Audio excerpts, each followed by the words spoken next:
la salle des boiseries de la bibliothèque d'Épinal. Un endroit extraordinaire, des boiseries classées monuments historiques et des travées qui recèlent de trésors. C'est des boiseries qui sont déjà en chêne, avec des ornements floraux, végétaux, et également quelques symboles qui ont un peu plus de sens, comme des cœurs et des coquilles Saint-Jacques, qui font partie de la symbolique de l'ordre des Bénédictins, ordre de l'abbaye de Moyenmoutier.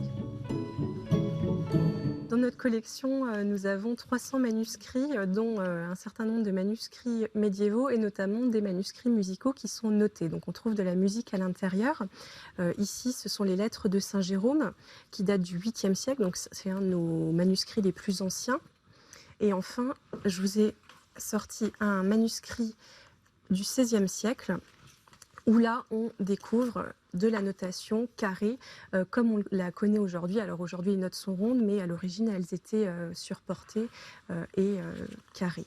Donc on y trouve des petites lettrines. Ici, on a un lion qui est en train de jouer de la harpe.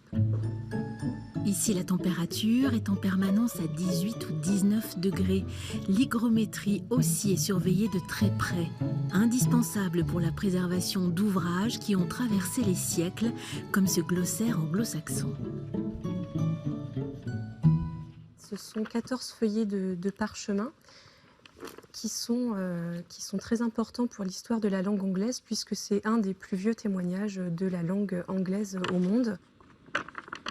Le deuxième trésor de la bibliothèque d'Épinal, c'est un évangile selon saint Marc du 9e siècle, mais surtout qui est dans une reliure exceptionnelle, une reliure d'orfèvrerie. Donc il y avait 4 cabochons qui contenaient des reliques. Vous avez également 4 pierres semi-précieuses et vous avez au centre une superbe plaque d'ivoire qui est finement sculptée. L'intérieur, tout aussi précieux, est en partie d'or et d'argent. C'est des livres qu'on est tout précis de quand le livre a été créé. Oui, ici, tu vois, c'est écrit en latin. Donc, 1724. La salle des boiseries est ouverte au public le mercredi et le samedi. L'occasion de découvrir aussi un globe fait de bois et de papier, réalisé entièrement à la main par un enseignant de Mirecourt, un peu avant 1828. Des milliers de cartes postales anciennes, des journaux, des livres, des manuscrits.